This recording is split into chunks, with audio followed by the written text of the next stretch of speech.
Hi everyone. आज का मेरा टॉपिक है how to let go. Because for me सबसे डिफ़िकल्ट चीज़ इज़ लेटिंग गो।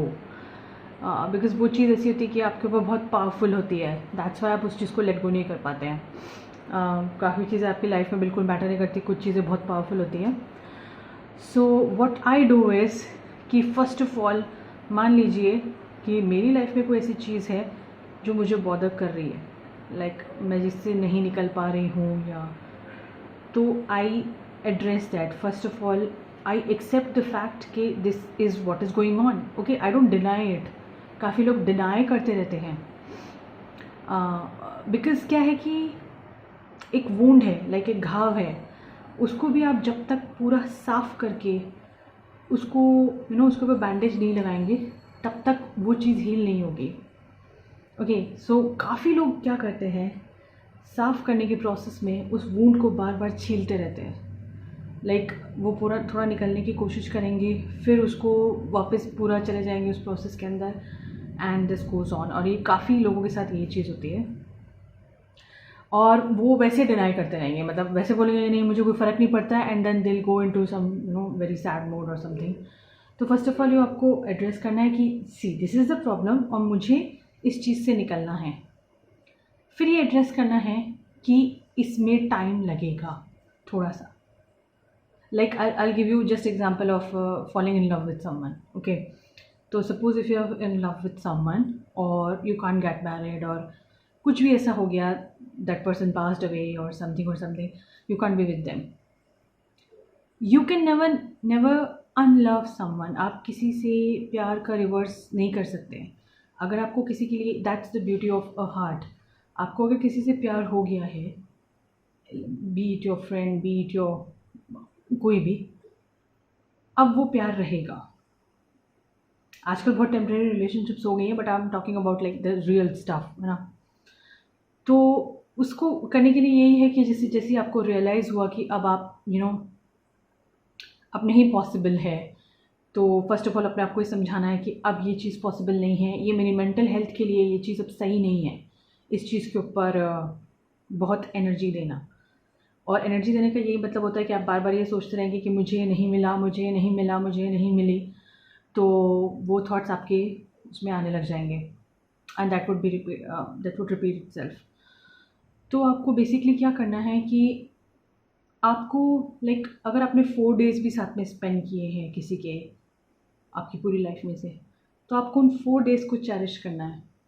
वो साथ बिताए हुए टाइम को आपको से उसको याद रखना है, ना कि बिछड़ने के प्रोसेस को आपको याद रखना है।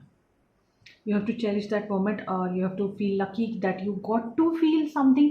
आपको कोई एक ऐसा एक इंसान मिला या मिली जिसने आपको इतना अच्छा फील कराया, और आपको ये चीज़ याद रखनी है कि वो आप ही थे जिसने आपको ये फील कराया। वो फीलिंग्स आपके अंदर थी। You are love.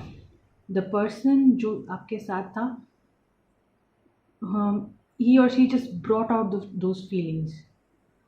वो फीलिंग्स आपके अंदर हैं, वो आप वैसा फिर से महसूस करना चाहते हैं, तो आपको फर्स्ट ऑफ ऑल तो एक्सेप्ट करना है कि ठीक है, नाउ दिस इज़ ओवर। अब आप इस पर मेडिटेट कर सकते हैं या कुछ भी कर सकते हैं। और ये चीज़ फेजेस में चलता है। कई बार इस चीज़ के एक साइकिल रिपीट होता है कि कभी आप अच्छा फील कर रहे हैं, फिर कभी डाउन फील कर रहे हैं।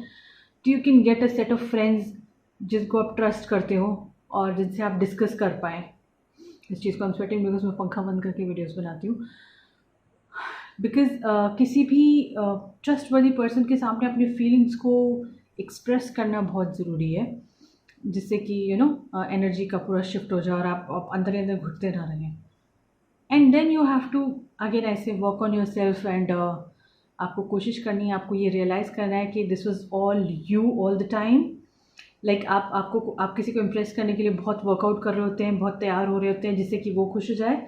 तो वो चीज़ें आपको खुद के लिए शुरू करना, बिकॉज आफ्टर ऑल यही होगा कि अगर आप किसी भी XYZ पर्सन को प्यार करते हैं और आप खुद को प्यार नहीं करेंगे, तो उस रिलेशनशिप में आने के बाद में 2-3 साल बाद आप अपने नॉर्मल पैटर्न पे आ जाएंगे, तो आपको उस हिसाब से जीने की ज़रूरत है कि you are your own soulmate, you are your own friend, and you are everything, you are love. आपको इस तरीके से जीने की ज़रूरत है। आई गिव वन छोटा सा एग्जांपल, लाइक जब मैं स्विमिंग सीख रही थी और मैं 3 फीट में से 10 फीट के लोगों को देखती थी कि ओ माय गॉड वो कितना अच्छा स्विमिंग कर रहे हैं, और फिर मेरे कोच ने एक दिन मुझे बोला कि अभी तुम्हारा टर्न आ गया है, तुम्हें स्विम करना है, और इस तरफ से उस तरफ जाना था बिना दीवार पकड़े, and I was so scared कि मैं कैसे जाऊँगी, और मैं जैसे तैसे करके चली गई, ठीक है। और उसके बाद मुझे लगा हाँ मुझे स्विमिंग आ गई, वाओ। फिर मैंने उल्टा सीधा सब तैरना शुरू किया, सीधे से उल्टी हो रही हूँ डीप में। एक दिन ऐसा हुआ कि सीधे से उल्टे होते तो मेरे नाक में पानी चला गया और मैं नीचे जाने लग गई, और तब उस कोच ने मुझे आकर के बचाया, एंड दैट डे मैंने स्विमिंग सीखी। दैट डे आई रियलाइज़ कि डूबना कैसा फ़ील होता है, और एक कोच है जो मुझे हमेशा बचा लेगा। वो सिर्फ बोल नहीं रहा था, वो एक्चुअली उसने मुझे बचाया। तो that day I really let go of the fear.